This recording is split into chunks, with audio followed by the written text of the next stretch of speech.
Mother. I barely remember my life before all this. Although I do remember before my body showed any sign of the changes, opening my eyes one morning and seeing him beside me, his eyes cavernous with joy, a smile unlike any I'd ever seen.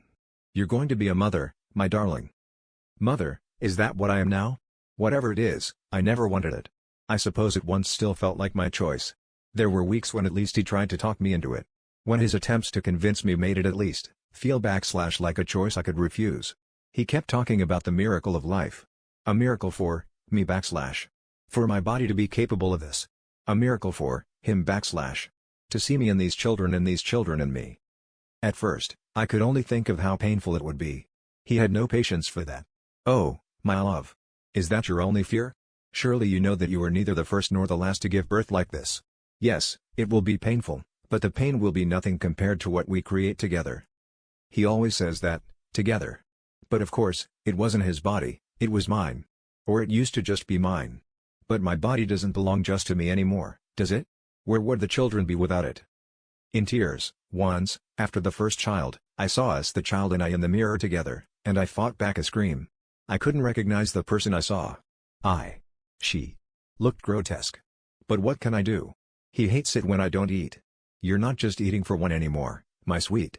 You have the nourishment of the children to consider. As if he cares about me, but only as a sort of vessel for them. I wish it were still just my body, and nobody else's. Once you actually get to feel them, their skin on yours, their arms around your body, you'll forget all the fear and pain from before. But I know this is a lie now.